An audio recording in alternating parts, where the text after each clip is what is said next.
hiki mai, take mai I te kaupapa o te rā. I ngā mate o ngā iwi, haere, haere, haere atu rā.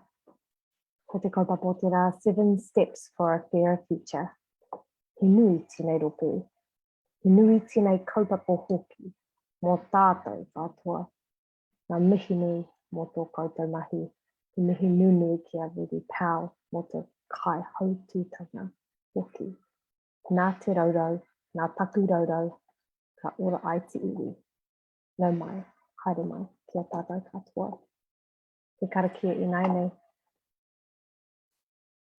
Te kua te wairua kia rere ki ngā taumata hei ārahi, I a tātou mahi me tā tātou whai I ngā tikanga a rātou mā, kia mau, kia ita, kia kore ai e ngaro, kia pupuru, kia whakamaua, kia tina, tina, haumi e, hui e, tai e. Ora tātou, over to you, Ruby.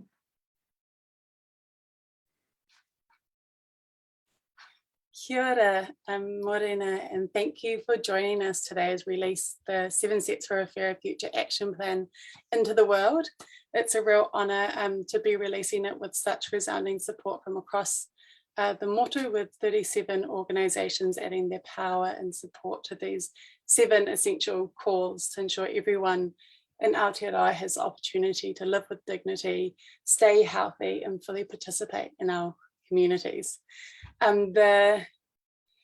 This 7-step action plan is a result of many hours, weeks and months of discussions within Fairer Future, including with those communities and organisations living and working on the front line of poverty and alongside the groups that support and serve them. Many of whom are here today, so thank you for everything you have given to this. It's my pleasure to hand over to our 8 speakers that we have today, one for every 7 step within this plan, and Glenys Philip-Barbara, the Children's Commissioner Māori, to talk to how we honour Te Tiriti o Waitangi as we tackle poverty and including in the design and delivery of our welfare system. And I will hand it over to you now, Glenys, to start us off. Thank you again for being here. Kia ora rā, Ruby. Tēnā rā tātou katoa nei rā te mihi ki a koe kesi I tīmata tātou hui, te karakia me te mihi kanui te aroha ki a koe. He mihi mai oha ki ngā pau o ngā rōpū kua kōkiri mai I rungi te kaupapa nui rei.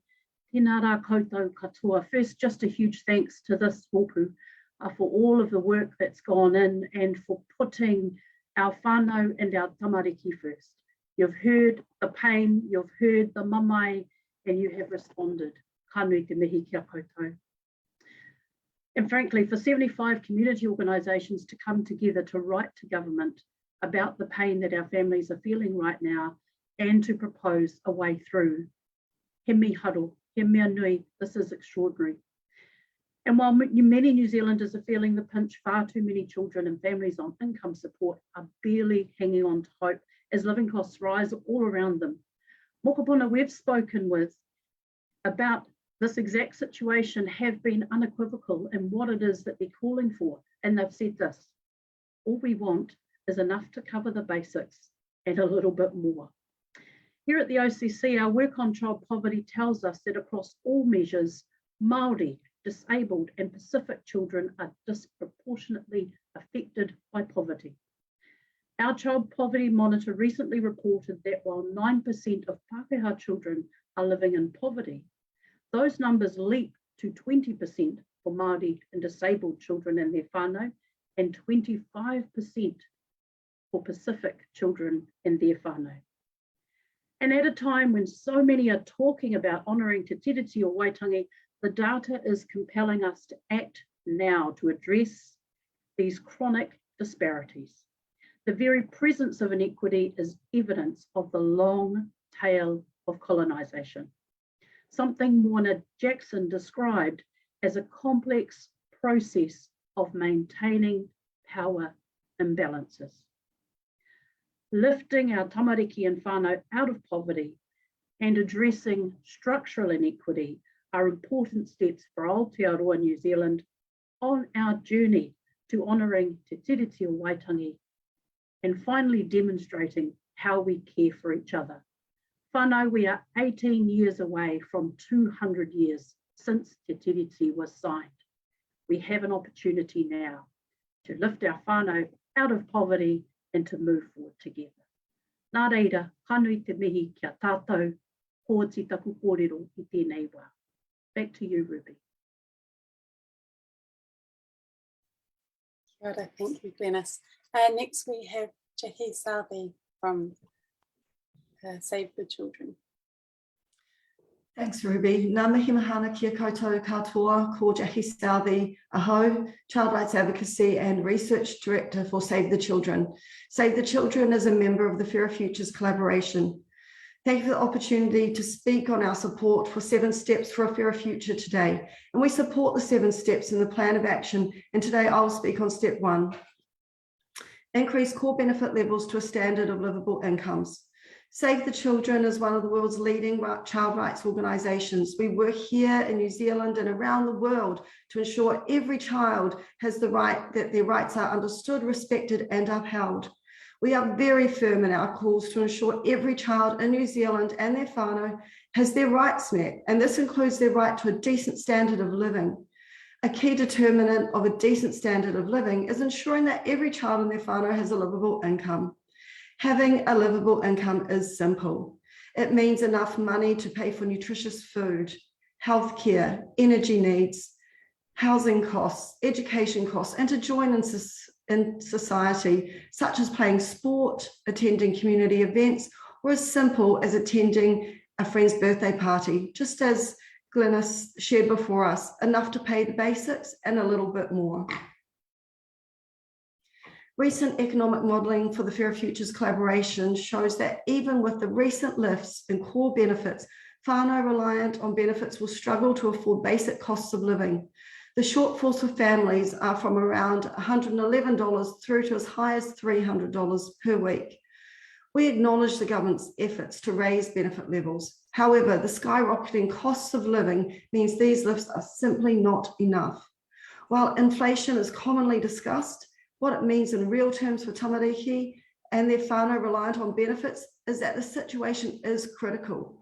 Families are struggling to afford the basics. Luxuries don't even come into it. Every person in Aotearoa New Zealand, child and adult, has the right to a decent standard of living. This is not a luxury, this is a basic need.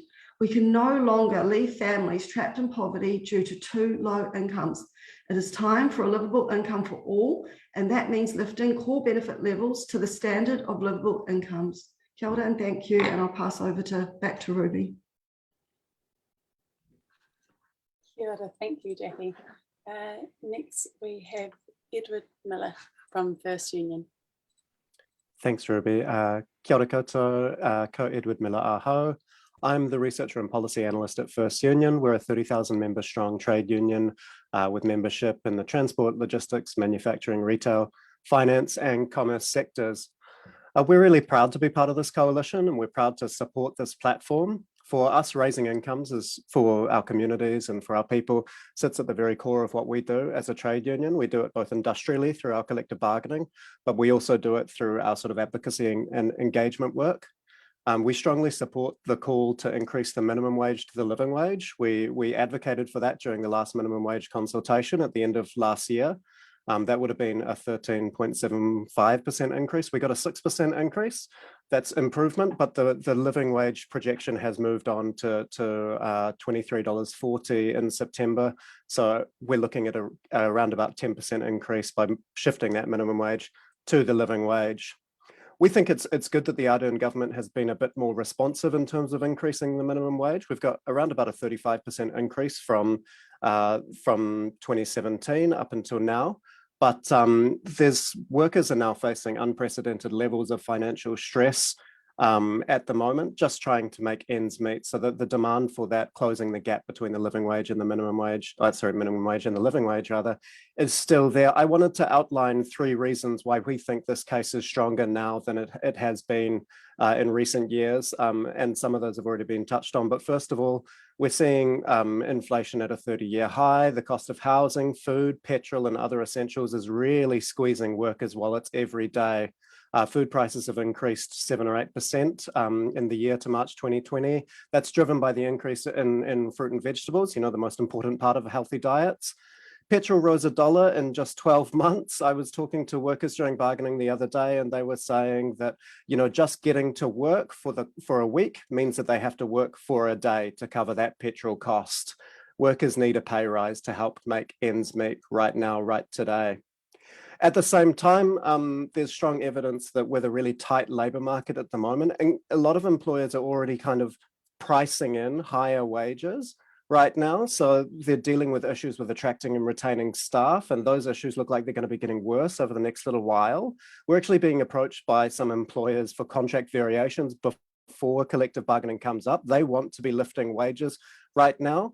The labour market is there in a lot of ways, and a bit of prod from government would be really, really helpful. So I think the labour market can do it. That's the second argument that I wanted to make. And the government being able to step in and say, well, we want to close the gap between the minimum wage and the living wage is a way of government saying, we know that the labour market is there, but we don't want to see it backslide to the position where it's at right now. The labour market can deal with that kind of bold step. It's just whether employers will allow it. And that brings me to the final point that I wanted to make in this regard. Yes, we see a cost of living crisis, but it's not one for everyone. 2020 was a record corporate tax take year. That means it's also a record year for corporate profits. The money is there. We can do it. Workers are struggling with the cost of living. The labour market is doing the work for us, and the money is there to do it. We can close the gap right now. Thanks very much. Kia ora, thank you, Ed. And I'll hand over now to Nathan from the Disabled Persons Assembly. Kia ora. I'm Nathan Bond, the President of the Disabled Persons Assembly of New Zealand, or DPA for short. We are a DPO, that's an organisation led by disabled people for disabled people. And we advocate for the rights of disabled people on a systemic level. It's been long documented that disabled people have lower incomes and higher costs of living that come associated from living with an impairment. So any measures that we can take to reduce the poverty that the majority of disabled people face because of their circumstances is something that DPA supports. The reality is that we live in a world that is inaccessible and disabling, and because of that, there are significant extra costs for disabled people just to be able to live ordinary lives. And only a fraction of those costs are actually considered as expenses that are covered by the disability allowance. So there are other costs that are related to disability which aren't. But the process of applying for the disability allowance and seeing the eligibility criteria and all that is very complex. It requires a degree of literacy that many people with disabilities don't have. It also requires people to be able to advocate for themselves. And quite a lot of people miss out on things that they're actually entitled to because they don't have the skills and the confidence to state their case and fight for what they're entitled to.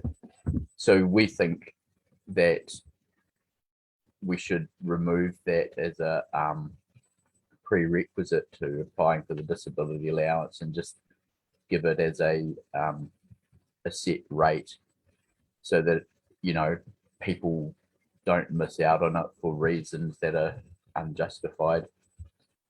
And very few of the people that apply for the disability allowance get anywhere near the maximum amount, which is currently $70.04 a week. The inequity also exists between people of different ethnic backgrounds. For Maori, the average median payment was $9.70 per week. For Pacific peoples, it was $6.15. And for Pakeha, that's $13.65. And those are all significantly less than the maximum amount. Setting a flat minimum rate would go a long way to closing the gap between those different ethnic groups and would significantly impact on disabled people. Also, the current rate is insufficient to cover the costs of some people with disabilities. I met someone recently who needs frequent specialist consultations. They can't access public transport, and the price of one trip to their specialist, even with the total mobility subsidy, exceeded the maximum for the disability allowance, which means that they have to pay the rest of those costs out of their pocket, and they can't afford, they can't afford to go out, can't afford to sometimes pay heating and other basic costs like that, because everything's been sort of put into funding this big, incredibly high cost of disability that they have, because basically the public transport system is inaccessible and there's no equitable alternative for disabled people. So I'll hand it back over to Ruby now, but thanks for giving me the opportunity to speak for disabled people today. Kia ora, thank you, Nathan, and thank you for all those really important points. My apologies, we had a troll in the comments, which we have now removed. And now it's my pleasure to hand over to Leanne Inde from Birthright NZ. Kia ora, Leanne. Kia ora, ko Leanne Inde tōku ingoa. I'm the CEO of Birthright New Zealand. As part of the Whera Futures Seven Mahi, I'll be discussing the need for changes to the relationship rules so that they better reflect our modern day society. Birthright has provided practical support to tamariki and whānau in Aotearoa, particularly families which are led by one person for over 65 years. Over that time, we've seen significant changes to the configuration of families. Aotearoa has one of the highest rates of single parent-led families in the OECD. Divorce, repartnering, de facto relationships and blended whānau are more reflected in our current society. Families and the arrangements for the care of children are more diverse now and more fluid than we've ever seen before. For context, I speak to you today not only as an advocate, but also from lived experience. What do you want, Mom? I was raised by a single mother, lived in poverty, and saw the daily struggle and inequity and experienced that firsthand, those negative stigmas and disadvantage as a child. I've gone on to hold senior leadership positions in the government sector, including at MSD. I understand the intention behind the mahi of MSD. I'm also a single parent myself, and I'm now in a position where I can advocate for the needs of those who need support, not judgment. The 2019 WEAG highlighted the need to rebalance the social contract between the government and New Zealanders and modernise the eligibility rules to better reflect our society. The current rules for defining a relationship are not working as intended and need to be redefined. In many cases, the relationship rules are causing considerable harm and result in an unfair partner penalty. The rules are not reflective of how relationships form and are often applied in arbitrary and inconsistent ways, creating barriers to people from repartnering, especially those who have dependent children or those who have an existing health condition or disability. People who date someone for 6 weeks or have someone stay in their home 3 nights a week can have their financial support cut despite not being financially supported by the other party. Repartnering can often be more complex, particularly when children are involved. Relationships generally develop over a time frame longer than 6 weeks. It's important for all New Zealanders, irrespective of their ethnicity, gender, or relationship status, to also maintain financial independence over their lives. Under the current rules, a person with a permanent disability or a sole parent can never enter a new relationship unless the potential partner agrees to financially support them. Our social welfare system should be reducing inequities and disadvantage and providing an adequate income and a standard of living so that people can live in dignity. Those who are the most financially vulnerable may seek living arrangements which actually try to alleviate increasing a financial burden on their day-to-day living costs, as well as the financial impacts they incur through the non-payment or pass on of child support. It is critical that we strike a balance between equity and affording people the opportunity to establish a relationship, should they choose to do so, without additional pressure and without punitive measures, which then further disadvantage people from being able to repartner in a healthy way. Thank you. Back to you, Ruby. Kia ora, thank you, Leanne. Now we're going to hear from Tavia Moore from Beneficiary Advice Service in Christchurch. Hi everyone, my name is Tavia Moore and I represent Beneficiary Advisory Service, or BAS for short. I was a previous advocate for the organisation and am now a board member. BAS has been involved in the Fairer Future campaigns and is very proud to be involved in the campaign, and we're a supporter of the 7 steps for a fairer future. Today I'm going to speak about step 5, which is the removing of sanctions. We have seen now more than ever that the existing steps taken by the government are not enough for our clients, with the deficit between what they receive and their essential living costs becoming insurmountable. Particularly in relation to sanctions, we have seen both through our own research and the other existing research, such as by WEAG, that sanctions cause unnecessary stress and precarity for those that experience them. This is also without them fully understanding what their sanctions are for and the obligations they relate to. As a result, our clients are not able to make the required changes to remove the sanction and are often unaware of the review of decision process. Due to this, their situation of poverty is further perpetuated and the sanctions are therefore ineffective in doing what they set out to do.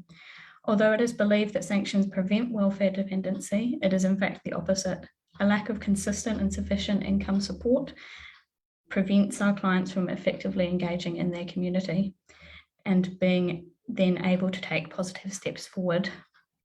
Instead, they are further subjected to unnecessary stigma and pointless administrative tasks. Sanctions overall create ineffective benefit compliance, and they're just ineffective in doing what they set out to do. And we see it again and again. Although one of the main sanctions that people cited has now been removed, there's still many sanctions that we see on a day-to-day basis for our clients, particularly in relation to employment. That's me for today. So thank you. I'll pass back to Ruby now. Kia ora, thank you. And now I'll hand over to Marcella Mingotti from Ngā Tangata Microfinance. Kia ora, koto katoa. My name is Marcella Mingotti, and I am the finance manager at Ngā Tangata Microfinance. I'm honored to represent our trust today. We recently took a close look at the debt schedule and budget of the clients that finished their loans with us in 2021. We found that when they first came to us for assistance to help with their unmanageable debt, their average income was just under $36,000, and they held an average debt of $13,000, representing 34% of their annual income. In terms of government debt, these clients owed, on average, $3,064 to MSD. We assist our clients paying their high interest debts, and they repay us interest-free, but we do not cover government debts. I want to share an example of a budget of one of our clients, Mary. I changed the name for privacy purposes. Mary is a single mom of 3 children, one having high healthcare needs. Despite being entitled to working for family's credit, support living payment, and child disability allowance, her fortnightly gross income is only a little over $760. After the advances payments deducted from her benefit, she's left with $574 to support her family of 4 for 2 weeks. A quarter of her income is allocated to pay government debt. I wonder how Mary would be able to feed and house her family without getting trapped in a loan to cover her basic needs. She will not. And that's why she came to us. She had a high interest debt that wasn't being addressed and was incurring extra charges. I firmly believe that Mary would benefit from this quarter of her income to put food on her table. However, Mary is still paying her debts to government. We also come across cases where the client pays the very minimal, a symbolic amount of $1 or $2 fortnightly towards their government debt. Using the average debt of $3,064, this would take from 58 to 116 years to be repaid. Realistically, this debt is uncollectible. If declared uncollectible, would we be able to allocate the government resources to better serve the community instead of chasing a debt that will never be repaid? We support the call by the Fair and Futures Collective to the government to wipe all government debt for low-income New Zealanders. Put this money back into the budgets of those who desperately need it. Thank you, and back to Ruby. Kia ora, thank you, Marcella. And it's my pleasure to hand over to our last speaker today, Brooke Whiawhia from Auckland Action Against Poverty. Kia ora tātou, thank you Ruby, and thank you to everyone who's spoken to each of the different steps. So the last step that I'm speaking to today is around improving access to supplementary assistance. For many of us who are working in the welfare space, we know how hard it is for people to access supplementary assistance and urgent grants. Sorry, just to kind of go back to provide a little bit more context, because benefits are set so low in Aotearoa, we have different types of assistance that people can access in order to kind of lift their money up. So these can be things like an accommodation supplement, temporary additional support, what Nathan spoke to earlier, disability allowance. And so we're asking, one of the steps is that essentially to improve access to these, to remove barriers. I mean, a high trust model that's universal in design would essentially ensure the culture at MSD allows for anyone who's trying to access support can access this with ease, and ensure that special needs or urgent grants like getting access to food, help with their bills, transport, medical, education needs are also met too. So yeah, kia ora. Kia ora, and thank you, Brooke. This ends our speaker time, and now we're moving to questions. If anyone has any questions you'd like to ask anyone from our panel, please feel free to put them in the chat or to unmute yourself to ask those questions.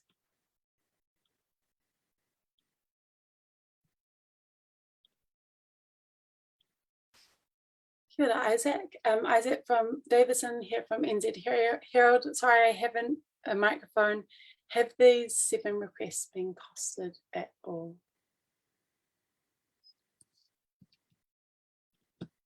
Would anyone else like to speak to that, or would you like me to?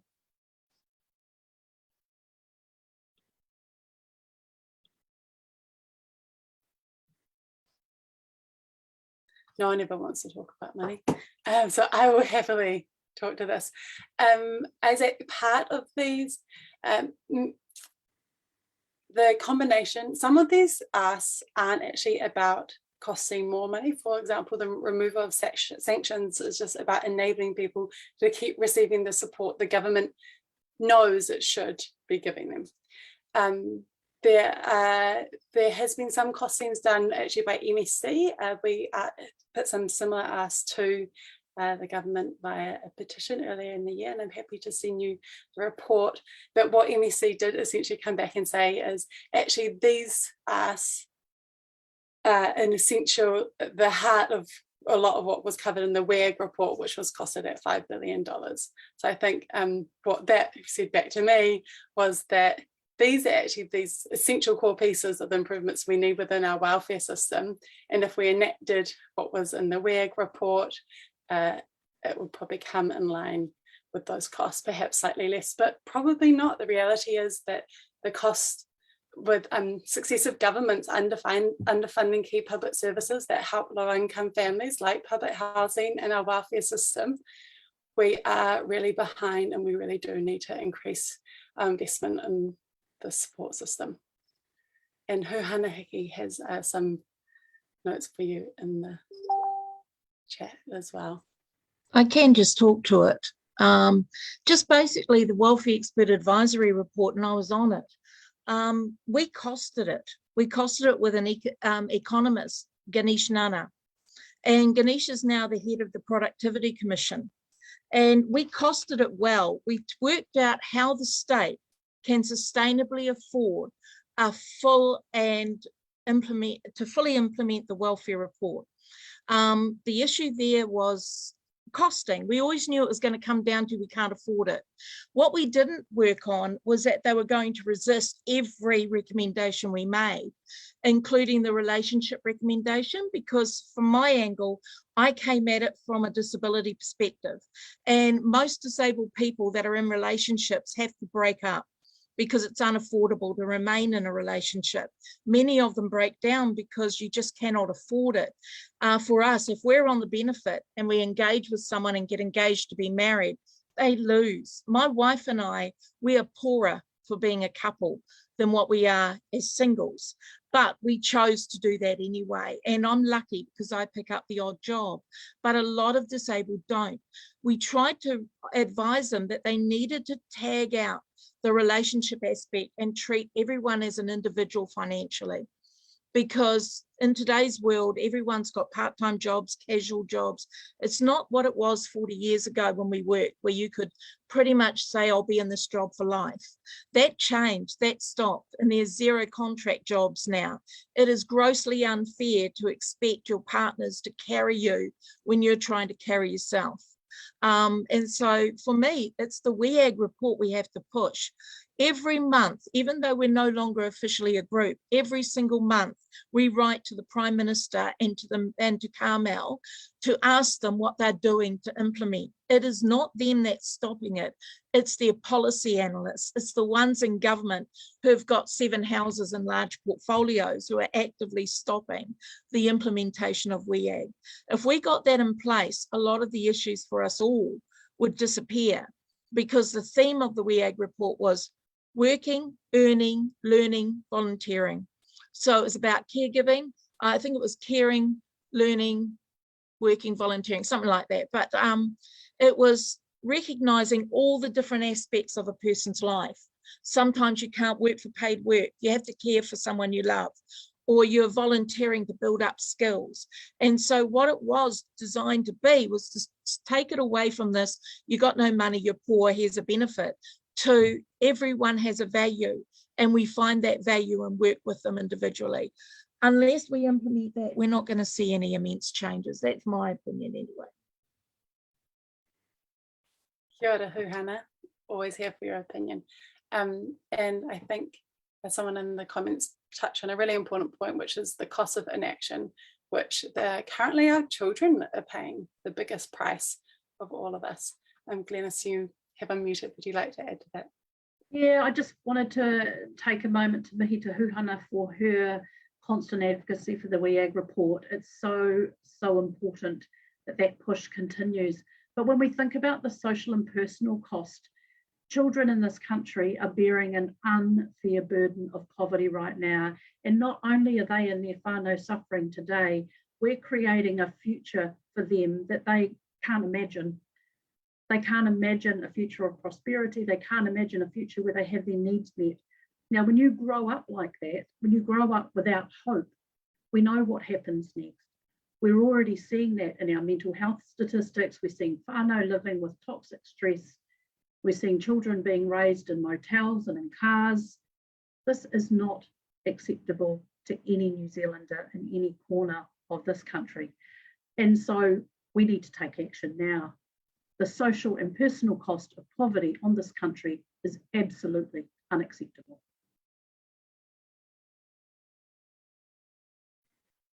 Kia ora, totally agree. And I think Houhana Hiki has put in the notes again about, you know, the justice cost of depriving people of their essential needs and of what they need to participate in life and family. But I think also our health system is paying the cost, our education system is paying the cost.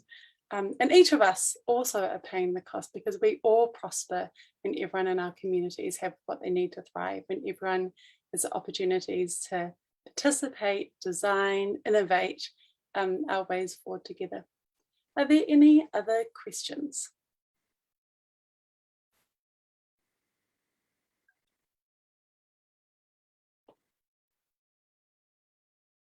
Do any of our panelists have any last comments you'd like to make before we? I don't know where I kept you to 3 minutes. Leanne. Oh, look, I'd just like to tautoko what you've said, Glenys, and you, Hahana, and just really further expand on that. An example of one of the cost savings would be redirecting some of the investigation activities that NSD currently lead. In 2019, 2,700 investigations and prosecutions were embarked upon. What if that FTE and that funding was actually redirected around allocating money and funding to people who actually really need it?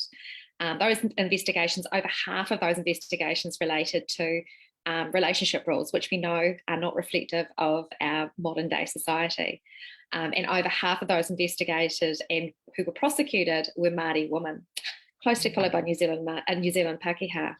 So I think that there is, if we can change things at a systemic level and really hit the core of the policy and really press for the welfare expert advisory group report recommendations to really be enacted, I think that we can see some real difference in terms of our social fabric in New Zealand.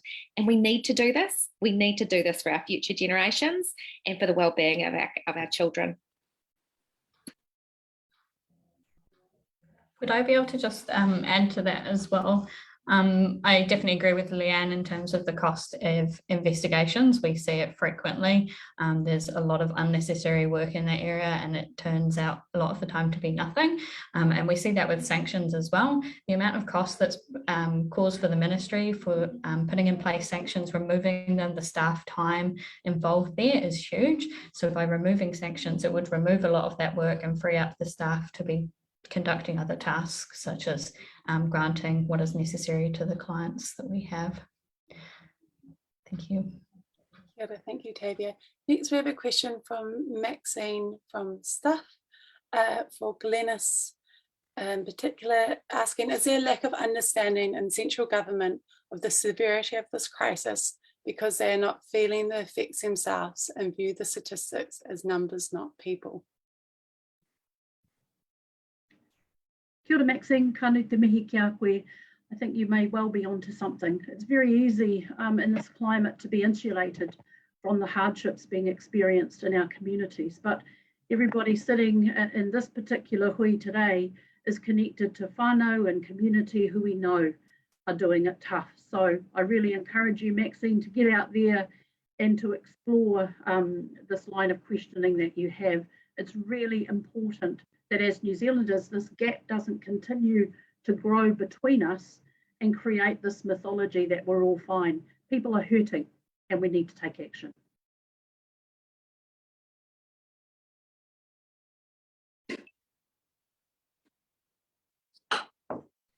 Kia ora, thank you, Glenys. Are there any other questions? If not, we will wrap up. And just to say, lastly, today is launch day. We've released the 7 Steps for a Fairer Future document. There is a bit of the cost benefit analysis within that, which you people might find interesting, but more importantly, these This is about the values that we hold as a society and how we want our communities to live, how we want children to grow up, and how we want everyone to feel and know their worth and be able to contribute to building the fair and flourishing future that we know we need. And so I'll drop the link to the report here in the chat. And Max has also left his contact details for any press wanting to do some interviews. We do have a range of spokespeople available. So now I will hand back over to Cassie to close us off. Thank you all for being here. Your support for this kaupapa today and all the other days and all the different ways you live it out in your communities is acknowledged, and we're extremely grateful for everyone who's doing what they can to ensure we can tackle poverty in this country.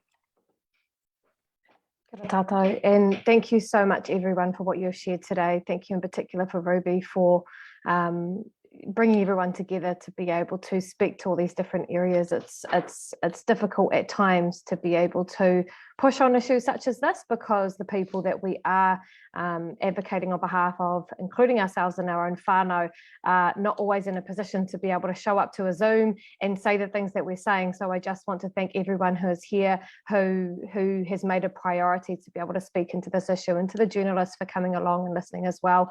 You know, I'm reminded deeply when we share here of whakapapa ne, and your question, Maxine, about people who are not seeing what is going on in many parts of our country right now. I know I just returned from Tamaki Makaurau, where I was spending time with whānau who were not the kinds of people who would be in the Zoom, but are deeply, deeply struggling. And I think we've actually segregated off into different groups of people, and we often don't see each other very as much as we need to, which means that we don't really realise the nature of what poverty is doing to our communities. And within whakapapa, we are all affected. If some of us are struggling, then we are all struggling. We are all connected. And so it's time to be able to recognise that and do what we can to alleviate this poverty. So thank you, everyone, for the mahi that you're doing, and thank you to the journalists for taking this as a priority as well. I'm just going to close us up for today, to be able to send us on our way to acknowledge all of those people who are affected by poverty right now as we speak, and to call on our government to be able to call for a better world that enables all of us to be able to flourish. So he karakia inainei, and wishing you well for the rest of your day. Unuhia ki te uru tapunu, kia wātia, kia mama, te ngākau te tinana, te wairua I te arataka, kuia rā I rongo, whakairia ake ki runga, tūturu whakamaua kia tina, haumi e, hui e, tai ki e. Go well I te whānau. Take care.